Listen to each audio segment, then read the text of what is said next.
Parashat Lech Lecha is a very, very rich parasha. There's much in it that we can learn. It's basically 10 parts, and it focuses on a significant number of years in the lifetime of Avraham, from the age of 75 until the age of 99. Now, we had met Avraham before at the end of Noah, but we knew very little about him at that time. All we did know about him is he is part of a family. His father's name was Terach, two brothers, Haran and Nahor. Haran had a son named Lot, and Haran died young, so there was only Avram and his brother Nahor left. Avram and Nahor were married, and Avram's wife Sarai is barren. They have no children. The only other thing that we know about Avram is at the end of Parshat Noach that Terach, the father, takes the family from their origins in Ur Kasdim, which is in modern-day Iraq, and brings them with the intention of going to Kanan, nowadays the land of Israel. That is not traveling due west, even though on the map it looks like the most direct way of going, but there's desert in the way. So instead of going due west, they stayed along the river, the Euphrates River. That means that they traveled northwest, and they got as far as a place called Haran, which is in southern Turkey nowadays, and they remained there. And Terach lived out the rest of his life in Haran. He dies at the age of 205, and Avram's other brother, Nahor, stays there as well. And when we open Parashat Lech Lecha, God speaks to Avram and tells him to travel to the land that I will show you. Now, no indication is given, certainly not at the beginning, as to why Hashem has chosen Avram for this. There's no description of Avram in particular, saying that he's a righteous person in particular, just that God speaks to him. We do get some indications a little later on as to why God singles out Avram. So God tells Avram, leave this land and go to the land that I will show you. So he doesn't even tell him exactly where he's going. In this way, Avram has to demonstrate his trust in Hashem by doing what he's told, even though he doesn't understand completely what he is meant to do. And this is one of 10 tests that are administered to Avram. Avram has, according to Chazal, according to our rabbis, 10 different trials, each of which he shows in a greater and greater way his devotion to Hashem. God says, I will bless you. I will bless those who bless you and curse those who curse you. The families of the earth will bless themselves through you. And so Avram leaves. He takes his wife and Lot. Lot, his nephew, goes along with him rather than staying behind in Haran. The Torah tells us that at this point, Avram is 75 years old, and he takes the souls that they made in Haran. That's an interesting expression. And the way it's understood is in two different ways. One, it refers to the people that they acquired, in other words, slaves that they had acquired while they were in Haran. But there's another meaning, no less significant, other people, and taught them about Hashem. This was a world that was predominantly idolatrous, believing in multiple gods, and Avram preserves the tradition that there is one and only one God. He also arrived at that idea, our rabbis teach us, very much independently, and he reaches out to others in order to teach them using chesed, using kindness as a way of teaching them. And so in that way, he remade their souls. So these are the souls that they had made in Haran. So this is an indication as to why maybe Avram was selected, because he, of his own initiative, together with his wife Sarai, reached out to others and taught them about Hashem.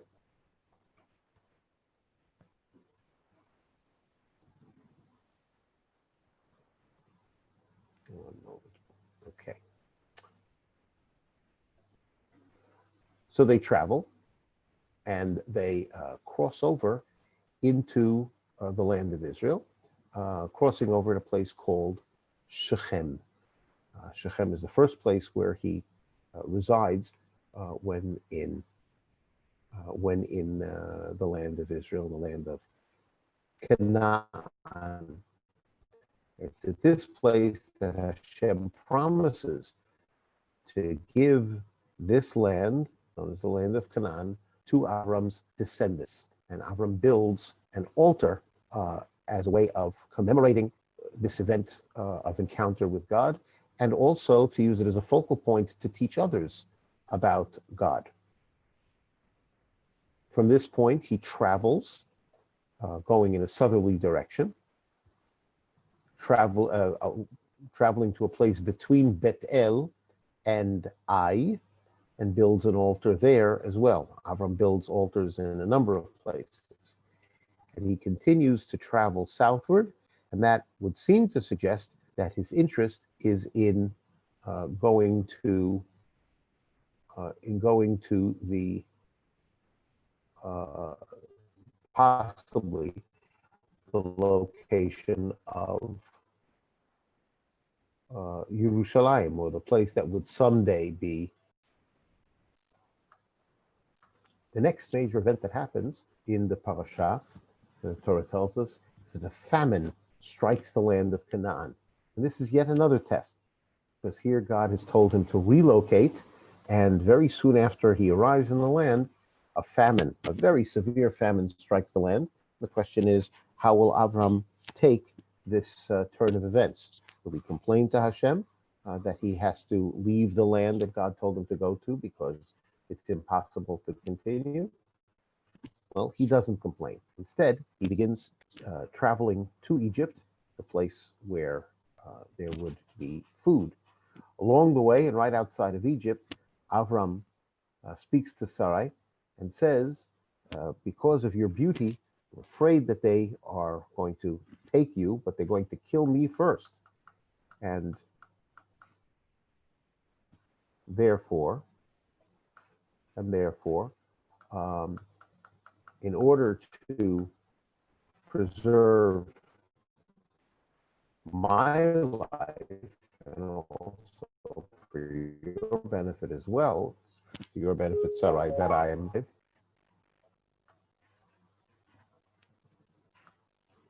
Avram says to Sarai, say that we are brother and sister.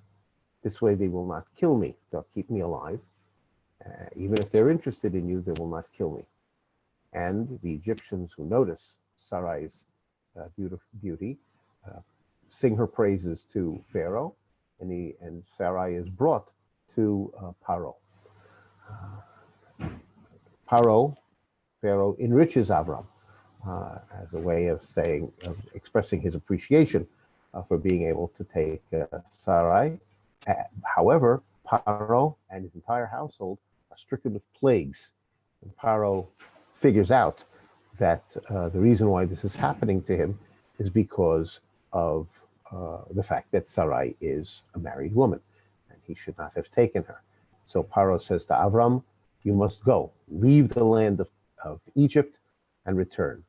And so Avram returns on his route to Canaan, which is the next section of the parasha. He is very, very wealthy because Paro has given him all kinds of wealth, and he follows the same route that he had taken on the way down to Egypt, and he comes once again to that place between Bet-El and Ai. Both Avram and Lot are very wealthy, but strife begins to develop between Avram and Lot, between their respective shepherds. There's too much tension between them, and so Avram says to Lot, the land is big, let's not live so close to each other. You choose the part of the land you wish, and I will choose a place not far away in the opposite direction. And what's implied is that Avram is saying, I'm available to help if you need help. And so Lot chooses the very rich plain of the Yarden, of the Jordan River, including the cities of Sudom, Amorah, Admah, Tzvoyim, and Zoar. This area nowadays is Yam HaMelach, the Dead Sea. But at the time, it was a very rich place, and Lot chooses it. Avram remains in Kanan. The Torah points out that the people of Sodom, the place where Lot has chosen to live, are very wicked, and Lot chooses to live there because it's wealthy, and he chooses to live there despite, or maybe because of their wickedness. It's possible that Lot is having difficulty living up to the standards set by his uncle and mentor Avram. It's at this point that there's a separation between Avram and Lot that Hashem speaks to Avram and gives him a more intense prophecy. He says, I will give all of this land both to you and to yours, and your descendants will be innumerable. Now, that means that even Avram himself will have possession of part of the land, but that's not going to happen for a while. Hashem also instructs him to walk throughout the land, the length, the width, get a sense, a feel of what the entire land looks like. And so he does so, and eventually comes to Hebron, builds an altar there, and this is the place where Avram settles for a significant portion of his life. The next passage in the Torah tells a story of a war. The first war that is mentioned in the Torah, the war of the 4 kings versus the 5 kings. The Torah begins with a background to the war. There are 5 kings, the kings of the cities of the plain of the Yarden, that's where Lot lives. These are kings of, let's call them city-states, and they serve the 4 kings of the east. The east is far away. It's the part of the world where Avram and his family originally come from. So these 4 kings, who are very far away, must have enormous influence because the 5 kings send them tribute. They serve them. However, after a period of service, they rebel against the 4 kings. And eventually, the 4 kings of the east and towards a place where the 5 kings reside. And if you look closely at the places where the 4 kings advance, you can tell that even before they get to the plain of the Yarden, they are conquering all of the land surrounding it, basically choking off any opportunity for the 5 kings to escape. And then this comes together in the battle of the Valley of Siddim, which is another name for the Sea of Salt, Yam HaMelach.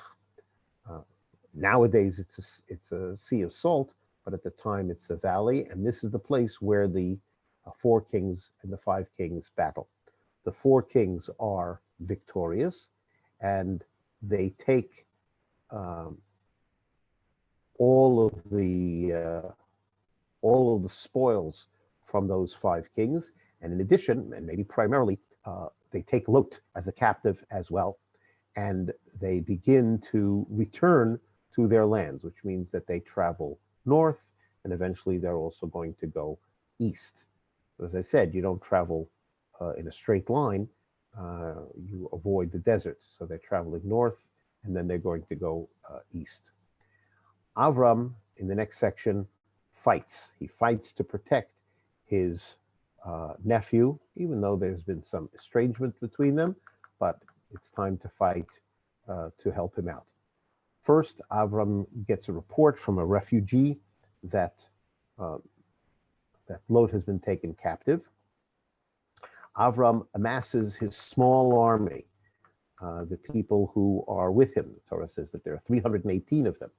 And Avram, with his small army, pursues and defeats the very strong four kings of the east. He pursues them in the area of Damascus. And Avram, of course, rescues his nephew Lot and returns all of the spoils of war. When he returned, the surviving king of Sudom comes out to greet Avram, showing him great respect. Then we have a little interlude. Another king, Melchizedek, the king of Shalem, who is not one of the five kings.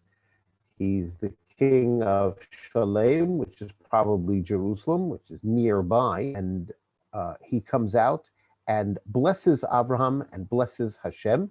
And he is described, in addition to being a king, as being a priest serving Hashem, which means that Avraham is not the only one who is devoted to Hashem. Melchizedek is as well.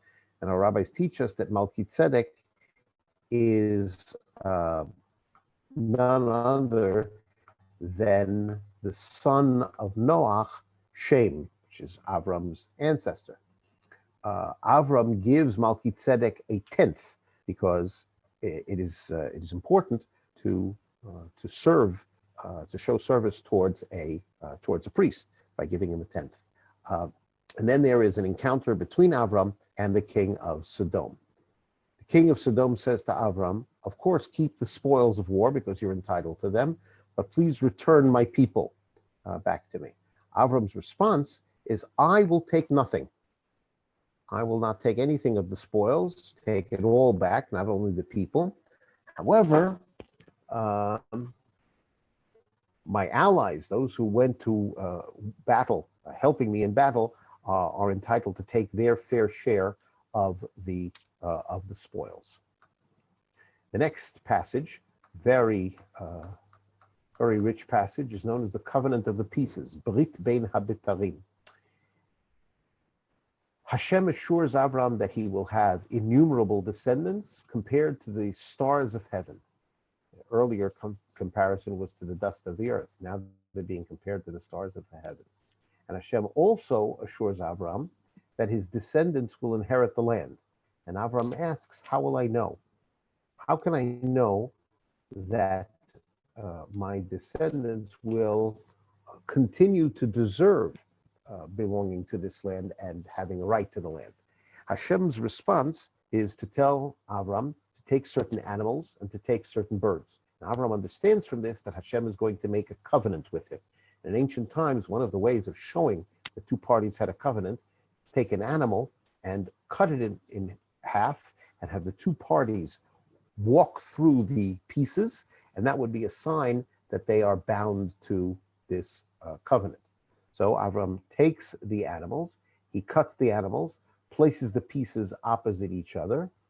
There's an interlude in which a bird of prey, or the birds of prey, descend, but Avram chases them away.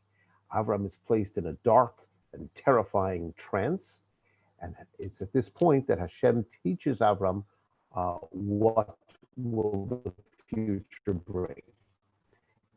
He says that your descendants will be not theirs, they will be enslaved, they will be afflicted. Hashem will pass judgment on the afflicting nation. Your descendants will be given reparations, and then eventually they will return. And this is Hashem's way of responding to Avram's question, how do we know, or how will I know, Avram asks, that my descendants will deserve the land? The answer is that it will come about through being severed from the land and then regaining it, and regaining an appreciation for it after having been severed from it by means of this process of events, which leads from being strangers to being enslaved and afflicted and eventually returning. Hashem assures Avraham, however, that he will be spared seeing all of this. All of this will happen after Avraham has left the world. Hashem, at this point, then makes a covenant with Avram. He says, your descendants will receive the entire territory from the river of Egypt until the Euphrates. This difference of opinion as to what is the river of Egypt. Does it mean the eastern branch of the Nile Delta. That is one opinion. Another opinion is that it refers to a stream in the Sinai known as Wadi El Arish. But it's a large piece of territory that is promised to Avram's descendants all the way to the Euphrates. The next section talks about the birth of Ishmael. After Avram and Sarai have been living in Canaan for 10 years, it seems that Sarai is not going to have a child with Avram under the present circumstances. And so she says to Avram, have a child with my Egyptian maidservant, Hagar, who presumably is much younger and able to have a child, and Avram agrees. Hagar becomes pregnant and immediately loses respect for her mistress, Sarai. Sarai complains to Avram, who says to do with Hagar as she sees fit. And so Sarai, Hagar, in a sense, showing her who's boss. And then Hagar flees. When she's at a spring of water, a well of water, an angel appears to her and tells her to return to your mistress, to Sarai. The angel says, you will have a son and you will call him Ishmael. He will be a wild ass of a man. He's called Ishmael because God has heard Shema. And he too will have numerous descendants. Hagar renames this place where she had this divine encounter. She calls the place Be'er Lachai Ro'i, the well to the living one of sight. God has seen what I've gone through. And so a son is born. He is named Ishmael. This happens when Avraham is 86 years old. The next section of the Parsha is a further covenant, or further strengthening of the covenant between Hashem and the future nation that will come from Avram. At this point, Avram is 99. Hashem this time states both his side of the covenant and Avram's side. Hashem's side is, of the covenant with the nation, is that Avram himself will be a father of a multitude of nations. Accordingly, Hashem says that Avram's name is to be changed to Avraham, adding a hey, which, at least on one level, refers to the word for multitude, Hamon. The entire land of Canaan will be given to Avram's, or now Avraham's descendants. I, says Hashem, will be a God to this nation. Now, Avraham's side of the covenant. Avraham is to perform the mitzvah of Brit Milah, circumcision, which will be a sign of the covenant. And it is here that we have some of the major details of the mitzvah of Brit Milah. One is that all male children are to be circumcised at 8 days, assuming that the child is healthy. If the child needs more time, then the circumcision can take place later.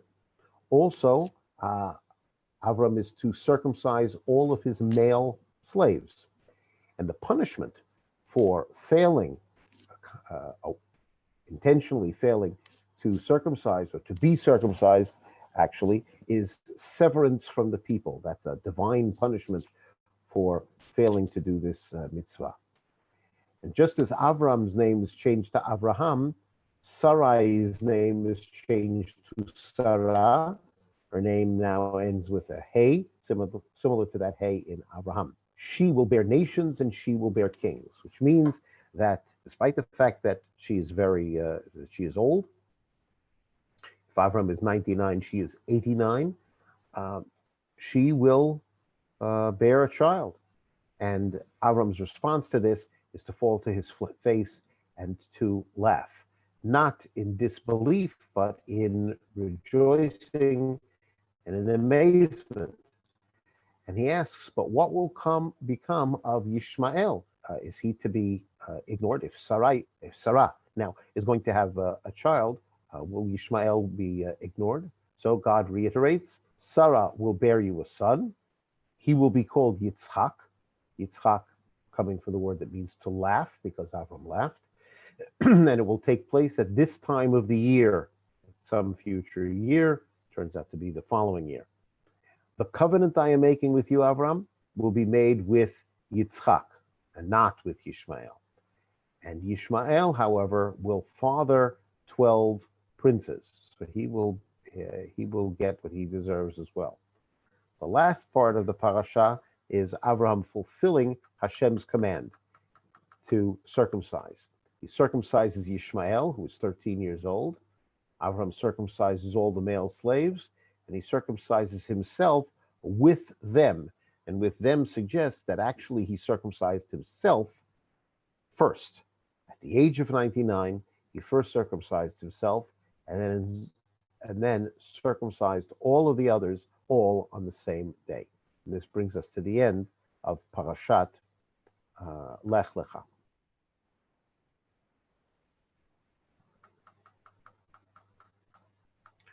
When Avram and Sarai still approach the land of Egypt, Avram says to Sarai that they should pass themselves off as brother and sister. He says, I know that you are a beautiful woman. When the Egyptians will see you, if they say that this is his wife, if they think that this is his wife, they'll want to take me. And in order to do that, they'll kill me and let you live. So please say that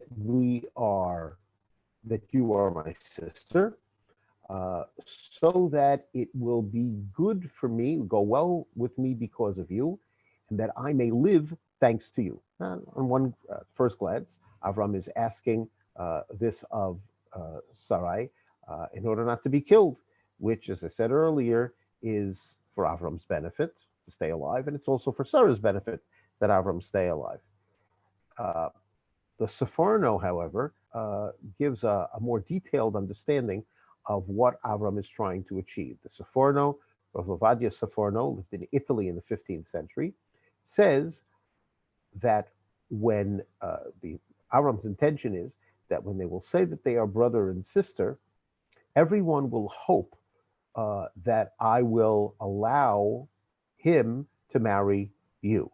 They will all vie for your hand in marriage, but they'll have to do so through me because that is the custom.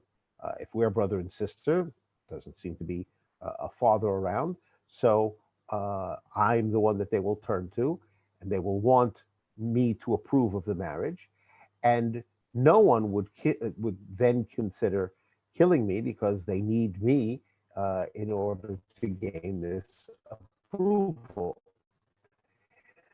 Not only that, they will benefit me. They will seek my approval by offering all kinds of money, a dowry and gifts, because that is the way the custom was in ancient times. They would, let's say, bribe the father with a dowry or other relatives with other kinds of gifts in order that they would agree to, so that the family would agree to marry off the woman to whoever is the suitor who has given the most. Now, here's the part that Seforno adds, which is I think very significant. The last words of the Seforno: "Ubein kach chashav latzet misham." In the meanwhile, meaning while all of the various suitors are competing with each other, offering more and more in order to marry Sarai, so Avram will be able to play for time. Ubein kach, in the meanwhile, he will devise a way to leave there. In other words, this is not only to preserve Avram's life, but this is a way of extending the time during which time it may be possible to find a way to leave Egypt, which is what Avram wants to do. Avram knows that God performs miracles. However, he doesn't rely on miracles. He doesn't expect that he's a miracle. Instead, he does this in order to perhaps gain more time, during which time he and Sarai would find a way to get out. And in fact, that is what happened. because in the meanwhile, God comes to his rescue, plagues Pharaoh, and Pharaoh